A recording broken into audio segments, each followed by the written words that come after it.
வணக்கம். இலங்கையின் இன்றைய தலைப்புச் செய்திகள். உடன் அமலாகும் வகையில் ராஜாங்க அமைச்சர்கள் 4 பதவி நீக்கம். உடனடியாக பதவி விலகி சஜித்துடன் இணைந்த ஊவா மாகாண ஆளுநர். தமிழ் மக்களுக்கான பொன்னான வாய்ப்பை இல்லாமல் செய்த ரணிலும் தமிழரசுக் கட்சியும் நாமல் பகிரங்கம். சஜித்தை ஆதரித்து பிழையான முடிவை எடுத்த தமிழரசுக் கட்சி, ஸ்ரீதரன் எம்பி கடும் எதிர்ப்பு. 13வது திருத்தச் சட்ட வாக்குறுதிகள், தேர்தல் கால வெற்று காசோலைகள், யாழில் அன்றகுமார் திசாநாயக்க சுட்டிக்காட்டு. 2 பேருந்துகள் மோதி கோர விபத்து, 47 பேர் வைத்தியசாலையில் அனுமதி. யாழ்ப்பாணத்திலிருந்து நாகப்பட்டினம் புறப்பட தயாராக இருந்த கப்பல் சேவை திடீரென்று ரத்து. உடனடியாக நடைமுறைக்கு வரும் வகையில் 4 ராஜாங்க அமைச்சர்களை பதவியிலிருந்து நீக்குவதற்கு ஜனாதிபதி நடவடிக்கை எடுத்துள்ளார். துறைமுகங்கள் மற்றும் விமான சேவைகள் ராஜாங்க அமைச்சர் பிரேம்லால் ஜெயசேகர, மின்சக்தி மற்றும் எரிசக்தி ராஜாங்க அமைச்சர் இந்திக அனிருத்த, விவசாய ராஜாங்க அமைச்சர் மொஹான் பிரியதர்ஷன டி சில்வா, நெடுஞ்சாலைகள் ராஜாங்க அமைச்சர் ஸ்ரீபால ஹம்லத் ஆகியோர் பதவி நீக்கம் செய்யப்பட்டுள்ளனர். இலங்கை ஜனநாயக சோசலிச குடியரசு அரசியலமைப்பின் 47 3வது பிரிவின் கீழ் ஜனாதிபதிக்கு வழங்கப்பட்டுள்ள அதிகாரங்களின் அடிப்படையில் உடனடியாக நடைமுறைக்கு வரும் வகையில் இவர்கள் பதவி நீக்கப்பட்டுள்ளமை குறிப்பிடத்தக்கது. ஊவா மாகாண ஆளுநர் AJM முசமில் தனது பதவியிலிருந்து விலகுவதாக அறிவித்துள்ளார். ஜனாதிபதி ரணில் விக்ரமசிங்கவிற்கு அனுப்பியுள்ள கடிதத்தில் அவர் இதனை குறிப்பிட்டுள்ளார். குறித்த கடிதத்தில் உடனடியாக நடைமுறைக்கு வரும் வகையில் தனது பதவியிலிருந்து விலகுவதாக அவர் தெரிவித்துள்ளார்.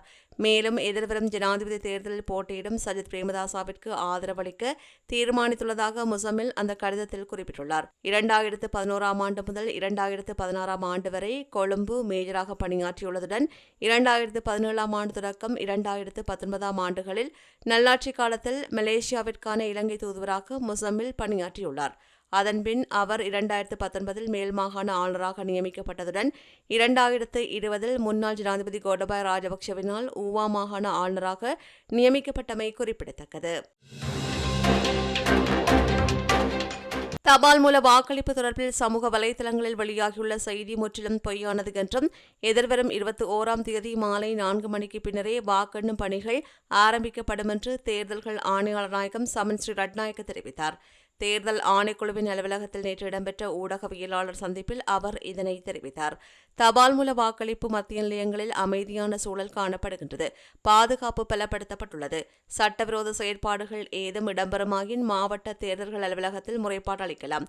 சட்டவிரோதமான முறையில் தேர்தல் பிரச்சாரங்களில் ஈடுபட்டால் அவர்கள் ஆதரிக்கும் வேட்பாளர்களுக்கு பாதிப்பு ஏற்படும். ஆகவே அனைவரும் பொறுப்புடன் தேர்தல் சட்டத்திற்கு அமைய செயற்பட வேண்டும். தபால் மூல வாக்களிப்பு தொடர்பில் சமூக வலைதளங்களில் வெளியாகும் செய்திகள் முற்றிலும் பொய்யானது. எதிர்வரும் 21ஆம் தேதி சனிக்கிழமை வாக்கெடுப்பு நிறைவடைந்து அன்றைய தினம் மாலை 4 மணிக்கு பின்னரே வாக்கெண்ணும் பணிகள் ஆரம்பிக்கப்படும். தபால் மூல வாக்களிப்பு தொடர்பில் சமூக வலைதளங்களில் வெளியாகியுள்ள செய்திகள் குறித்து போலீஸ் தலைமையகத்தில் முறைப்பாடு அளித்துள்ளோம். தவறான செய்திகள் தொடர்பில் கவனம் செலுத்துவதை பொதுமக்கள் தவிர்த்துக் கொள்ள வேண்டும் என்றும் அவர் தெரிவித்தார்.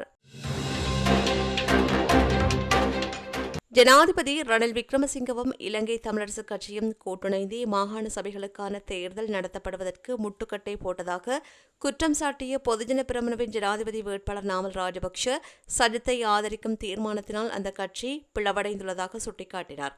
அத்துடன் மாகாண சபைகளுக்கான தேர்தல் சட்டத்தில் திருத்தச் சட்ட மூலத்தை விவாதமின்றி நிறைவேற்றுவதற்கு பொன்னான வாய்ப்பு காணப்பட்ட போதும் ஜனாதிபதி ரணில் விக்ரமசிங்கவும் இலங்கை தமிழரசுக் கட்சியினரும் தங்களின் சொந்த அரசியல் காரணங்களுக்காக அதனை தவறவிட்டுள்ளார்கள் என்றும் குறிப்பிட்டார். இதுகுறித்து நாமல் ராஜபக்ஷ மேலும் குறிப்பிடுகையில், இலங்கை தமிழரசுக் கட்சி பல்வேறு தருணங்களில் மாகாண சபைகளுக்கான தேர்தல் பற்றியும் 13ஆம் திருத்தச் சட்டத்தினை முழுமையாக நடைமுறைப்படுத்துவது பற்றியும் அதிகமாக பேசுகின்றது.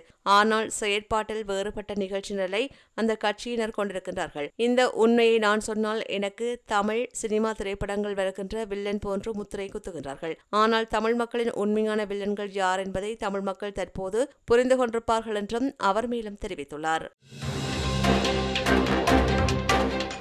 சமஷ்டி குறித்து எந்தவிதமான உத்தரவாதமும் இல்லாமல் எதிர்வரும் ஜனாதிபதி தேர்தலில் சஜித் பிரேமதாசவை ஆதரித்ததன் மூலம் இலங்கை தமிழரசுக் கட்சி பிழையான முடிவை எடுத்துள்ளதாக நாடாளுமன்ற உறுப்பினர் ஸ்ரீதரன் எம்பி குற்றம் சாட்டியுள்ளார். லண்டன் சென்றிருந்த அவர் நாடு திரும்பிய நிலையில் மேற்கண்டவாறு தெரிவித்தார். இனப்பிரச்சினைக்கான தீர்வாக இந்த வேட்பாளர் சமஷ்டி குறித்து உத்தரவாதம் அளிக்கின்றாரோ அவரையே ஆதரிப்பது என்று முடிவு எடுக்கப்பட்டிருந்தது. அப்படியென்றால் சஜித் பிரேமதாசவிற்கு தமிழரசுக் கட்சி ஆதரவு வழங்கிய நிலையில் அவர் அளித்த உத்தரவாதம் என்ன என்றும் கேள்வி எழுப்பினார். அத்துடன் சஜித் பிரேமதாசவை ஆதரிப்பதென்று கட்சி முடிவெடுத்ததாக தெரிவிக்கப்பட்ட போதிலும் உரிய முறையில் கலந்துரையாடி அந்த தீர்மானம் எடுக்கப்படவில்லை என்றும் குறிப்பிட்டார்.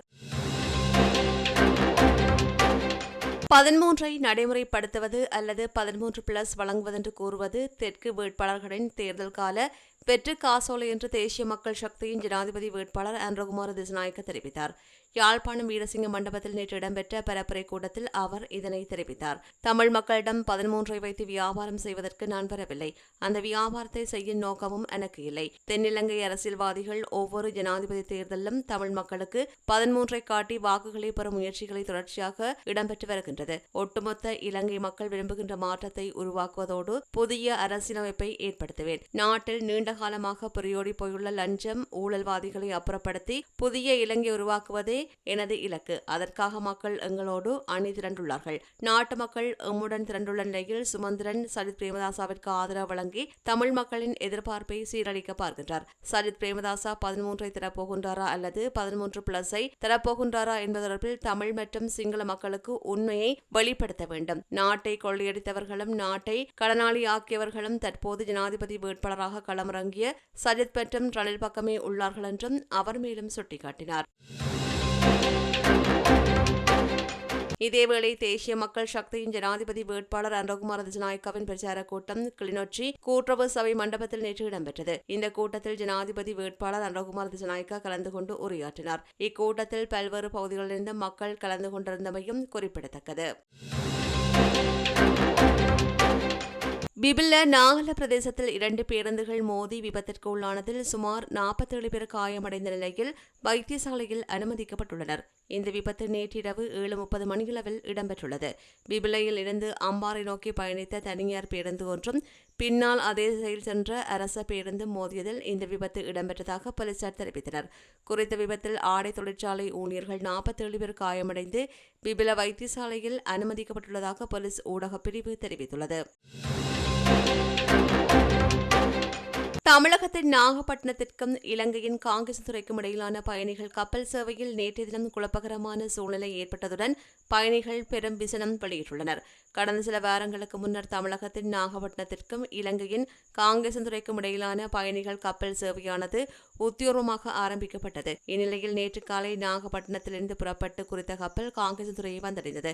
இவ்வாறு வந்த கப்பலானது காங்கிரஸ் துறையில் இருந்து நாகப்பட்டினத்திற்கான பயணத்தை ஆரம்பிப்பதற்கு தயாரான நிலையில் பயணிகள் கப்பலில் ஏறி பயணத்திற்கு தயாராக இருந்தனர். இருப்பினும் கப்பலில் போதிய அளவு எரிபொருளின்மை காரணமாக குறித்த பயணமானது இடைநிறுத்தப்பட்டதாக கப்பலின் கேப்டன் அறிவித்தார். இதனையடுத்து பயணத்திற்கு தயாராக இருந்த பயணிகள் மத்தியில் பெரும் குழப்ப நிலை உருவாகியது.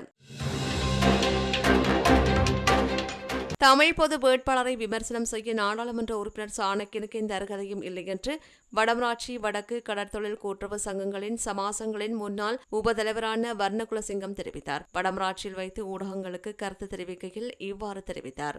அங்கே ஒருத்தன் பாராளுமன்றத்தில் சூனாக்கியன் சாணக்கியன் சொல்லி பாராளுமன்றத்தில் கத்தி கொண்டு நிற்கிறாங்க. இவன் ஏற்கனவே முதல் சிங்கள கட்சியில கேட்டு தோத்து இன்றைய தமிழ் கட்சியில வந்து வெண்டு போட்டு இன்றைய கத்துறாரு. இவனுக்கு போராட்டம் தமிழ் வரலாறு அவனுக்கு என்னன்னு தெரியாது. அப்படி வரலாறு கேட்டா நேரடியா என்ன வந்து சந்தி போராட்டம் எப்படி ஆரம்பிச்சது என்னதுக்கு ஆரம்பிச்சது நான் உனக்கு படிப்பிக்கிறேன். அதை விட அங்க பாராளுமன்றத்தில் கத்தாத சரியோ உண்ட குணத்தை அங்க வச்சு கொள்ளக்க ரணிலோட சைத்தோட வச்சுக்கொள் யாரோட நீ நக்க போறியோ அங்க நக்கிக்கொள். ஆனா எங்கட தமிழ் வேட்பாளரை வந்து விமர்சனம் செய்யக்கூடாது. இது வந்து வடக்கு கிழக்குல உள்ள பொது மக்களால் நியமிக்கப்பட்ட சங்கு. அதுக்குத்தான் நாங்கள் இருக்கிற உங்களை போல நக்கித்திரனுக்கு வர இல்லை. இன்றைக்கு உங்களை போல யாக்கள் தமிழ் மக்களை விற்கிறீர்கள். எங்களது பிரச்சனை தீர்க்காமல் வச்சு கொண்டு நீங்கள் குளிர்காயறீர்கள். தமிழருக்கு பிரச்சனை தீர்ந்தால் நீங்கள் குளிர்காயலாது. அப்ப இன்றைக்கு தமிழர்கிட்ட பிரச்சனை தீர்ந்து என்று சொன்னா ஒன்னும் செய்யலாண்ட கட்டத்தில் எங்களை தமிழரை பிரிச்சாளர் போயிடும். நீங்கள் இன்றைக்கு அங்க போய் இன்னும் சில கட்சிகளோட சேர்ந்து கூத்தாடி கொண்டு நீ கூத்தாடு. காலப்போக்கில் மக்கள் பதில் சொல்லும். மக்களுக்கு தெரியும் எவனவனுக்கு என்னென்ன செய்யணும் சொல்லி அது மக்கள் பதில் சொல்லும். ஆனா எங்கட வேட்பாளரை நீங்கள் விமர்சனம் செய்யக்கூடாது. ஆனா நாங்கள் இது வடக்கு கிழக்கில் இருக்கிற தமிழ் மக்கள் புத்திஜீவிகள், பொது அமைப்புகள், சிவில் நிர்வாகங்கள், பல்கலைக்கழக மாணவர்கள், பேராசிரியர்கள் என்று சொல்லி எல்லாராலையும் சேர்ந்து எடுக்கப்பட்ட முடிவு தான் தமிழ் பொது வேட்பாளர். நீங்கள் விருப்பம் இல்லைன்னா பேசாம இருங்கோ, நீங்கள் யாரோட இருங்கோ. ஆனா எங்க தமிழ் மக்களை பற்றி விமர்சனம் செய்யக்கூடாது, தமிழ் பொது வேட்பாளரை விமர்சனம் செய்யக்கூடாது. அதுக்கு உங்களுக்கு அருகதையும் இல்லை. நீங்கள் அந்த மக்களுக்கு பொறுப்பு சொல்லணும், இந்த மக்களுக்கு பொறுப்பு சொல்லணும். கதையெல்லாம் மூலத்தை யாருக்கடா பொறுப்பு சொல்ல போறீர்கள்? இவனுக்கடா பொறுப்பு சொல்ல போறீர்கள்? நீங்க வா வந்து பொறுப்பு சொல்லுவா. எங்களுக்கு முன்னால் என்ன செய்யலாம், மக்களுக்கு என்ன கிழிச்சனி என்று இந்த 15 வருஷம் மட்டும் என்ன செய்த நீங்கள்? அவனுக்கு பின்னால் நக்கி கொண்டு ஒரு மக்களுக்கு ஒரு நல்லதை செய்ய வாக்கில்லை. இந்த கேட்டால் பன்முகப்படுத்தப்பட்ட நிதி, அந்த நிதி சொல்லி எங்கடா கொள்ளையடிச்சு உள்ள வச்சிருக்கீர்கள்? இன்றைக்கு நாடு பொருளாதார ரீதியில் ஆதாள பாதாளத்தில் போட்டுதான் அவர் தான் முண்டு கொடுத்து தூக்கி விட்டாராம். இன்றைக்கு இந்த காசெல்லாம் எங்க போனது? இந்த கோடி கோடி கோடியா கொடுத்த காசு மக்கள் இந்த தலையில இன்றைக்கு நீங்கள் வரியாலை பத்தி உள்ள பொருளாதார சாமான எல்லாத்தாலையும் வெளியேற்றி போட்டு இன்றைக்கு மக்களை பட்டினிச்சா எடுத்துண்டு நீங்கள் கோடி கோடி மில்லியன் கணக்கு பில்லியன் கணக்கு எல்லாம் வேண்டிக் கொண்டு நீங்க அடிச்சு இந்த காசு எங்க இருந்து வந்தது? நாடு ஆதாள பாதாளத்துக்கு போயிருந்தால் இந்த காசு எங்க இருந்து வந்தது? உடனடியாக நாட்டை நீங்கள் டெவலப் ஆகியிருக்கணும். இந்த மக்கள் கஷ்டத்துக்கு உள்ள சாமான் முழுக்க வரியை குறைச்சி வரி இல்லாமல் மக்களுக்கு ஒரு நல்ல இதாக கொடுத்துருக்கணும். ஒன்றுமே இல்லை. இன்றைக்கு உலக நாட்டிலே மசகண்ண விலை குறைஞ்சு போயிருக்கு. இந்த விலை குறைக்கிறீங்களோ 2 ரூபா 3 ரூபா மாட்டி போட்டுருக்கிறீர்கள். ஏன்னா நீங்கள் அப்ப கொள்ளை அடிக்கலாம். நீங்க சேர்ந்தல கூட்டி சேர்ந்தல கொள்ளை அடிக்கிறீர்கள் களவாணிகளை. நீங்களா மனுஷரா? நீங்கள் மனுஷ ஜென்மமா? உண்மையா ஒரு தமிழ் தாய் இந்த வயிற்றுல நீங்கள் பிறந்தீங்களா? தமிழ் தாய் வயிற்றுல பிறந்திருந்தால் நீங்கள் இதெல்லாம் கலைக்க மாட்டீர்கள். அதுல ஒரு கொஞ்சம் தன்னம் 150% தன்னம் அந்த உணர்வு இருந்திருக்கு. உங்களுக்கு ஒன்றுமே இல்லை. ஐரோப்பிய ஒன்றியத்தின் தேர்தல் கண்காணிப்பு குழு பிரதிநிதிகள் திருகோணமலை மாவட்ட நாடாளுமன்ற உறுப்பினர் சண்முகம் கோகதாசனை சந்தித்து கலந்துரையாடியுள்ளனர். குறித்த சந்திப்பு நேற்று மாலை திருகோணமலையில் உள்ள தமிழரசுக் கட்சியின் மாவட்ட பணிமனையில் இடம்பெற்றுள்ளது. குறித்த சந்திப்பின் போது ஜனாதிபதி தேர்தல் நிலவரங்கள் பற்றி ஆராயப்பட்டுள்ளதாக தெரிவிக்கப்பட்டுள்ளது. அத்துடன் திருகோணமலை மாவட்டத்தில் தமிழர்கள் எதிர்நோக்கும் பல்வேறு சவால்கள் பற்றியும் இதன்போது கலந்துரையாடப்பட்டுள்ளது. இலங்கை ஜனாதிபதி தேர்தலில் போட்டியிடும் பொது வேட்பாளரை ஆதரிக்கும் கட்சியின் மத்திய குழு உறுப்பினரும் தமிழ் தேசிய பொது கட்டமைப்பிற்கான வவுனியா மாவட்ட நிதி பொறுப்பாளருமான அரசியல் பிரமுகர் ஒருவர் தனது முகநூலில் ஜனாதிபதி தேர்தலுக்கான வாக்குச்சீட்டை பொது வேட்பாளருக்கு புள்ளடியிட்டவாறு பகிர்ந்துள்ளார். நேற்று 2வது நாளாக தபால் மூல வாக்களிப்பு இடம்பெற்ற நிலையில் குறித்த நபர் வாக்குச்சீட்டை சமூக வலைதளத்தில் பதிவிட்டிருப்பது தேர்தல் விதிமுறைகளை மீறியுள்ள செயல்பாடு என்று தேர்தல் கண்காணிப்பாளர்கள் தெரிவித்தனர். இதேவேளை குறித்த சமூக வலைதள பதிவிற்கு எதிராக வவுனியா மாவட்ட உதவி தேர்தல் ஆணையாளர் ஐரோப்பிய ஒன்றிய தேர்தல் கண்காணிப்பு குழுவிடமும் தேர்தல் கண்காணிப்பு குழுக்களிடமும் முறைப்பாடு பதிவு செய்யப்பட்டுள்ளதாக தெரிய வருகின்றது. கல்வி பொதுத்தராதர உயர்தர பரீட்சை விடைத்தால் மதிப்பீட்டாளர்களிடமிருந்து விண்ணப்பங்கள் கோரப்பட்டுள்ளன. இதற்கான விண்ணப்பங்களை 4ஆம் திகதி முதல் 23ஆம் திகதி வரை அனுப்பி வைக்குமாறு அறிவுறுத்தப்பட்டுள்ளது. மேலும் மதிப்பீட்டாளர்கள் இணையதளத்தினூடாக விண்ணப்பிக்க முடியும் என்றும் அறிவிக்கப்பட்டுள்ளது. நீர்கொழும்பு சீதுவ போலீஸ் பிரிவுக்குட்பட்ட விடுதியொன்றில் பெண்ணொருவர் கூறிய ஆயுதத்தால் தாக்கப்பட்டு கொலை செய்யப்பட்டுள்ளார். அவசர அழைப்பு பிரிவுக்கு நேற்று முன்தினம் மாலை கிடைத்த செய்திக்கு அமைய விசாரணைகள் ஆரம்பிக்கப்பட்டுள்ளன. பலதுருவெல்ல சேரன் கடவையைச் சேர்ந்த 43 வயதுடைய பெண்ணை இவ்வாறு படுகொலை செய்யப்பட்டுள்ளார். கொலை செய்யப்பட்ட பெண் குறித்த விடுதியில் ஆண் ஒருவருடன் வசித்து வந்ததுடன் கட்டநாயக்கா ஏற்றுமதி ஊக்குவிப்பு வலயத்தில் பணிபுரிந்து வந்துள்ளதாகவும் விசாரணையில் தெரிய வந்துள்ளது. குறித்த பெண்ணின் கொலைக்கு பின்னர் அந்த நபர் தலைமறைவாகிவிட்டதாக போலீசார் தெரிவித்துள்ளனர். கவனிக்கப்படாத வட்டார பிரச்சனைகள், தீர்க்கப்படாத ஊர் பிரச்சனைகள், வெளிக்கொண்டு வரப்படாத திறமைகள், இவை எல்லாவற்றையும் ஒரே தளத்தின் கீழ் வெளிக்கொண்டு வர உங்கள் ஊருக்கே வருகிறது சமூக வனம். உங்கள் பிரதேசத்தில் உங்களுடன் இணைந்து பயணிக்க உள்ள சமூக வனத்தில் நீங்களும் இணைந்து கொண்டு ஒருமித்த சமூகமாய் கரமுயர்த்திடவாறு. சமூகத்தில் நாம், சமூகத்திற்காய் நாம். ஒன்றே செய், நன்றே செய், அதையும் இன்றே செய். இத்துடன் இலங்கையின் இன்றைய தலைப்புச் செய்திகள் நிறைவு பெறுகின்றன. தொடர்ந்தும் செய்திகளை உடனுக்குடன் அறிந்து கொள்ள சமூகம் மீடியா.com எனும் எமது இணையதளத்துடன் இணைந்திருங்கள். இதுபோன்ற செய்திகளை தெரிந்து கொள்ள சமூகம் நியூஸ் சேனலை சப்ஸ்கிரைப் செய்து அருகில் உள்ள பெல் பட்டனை கிளிக் செய்யுங்கள்.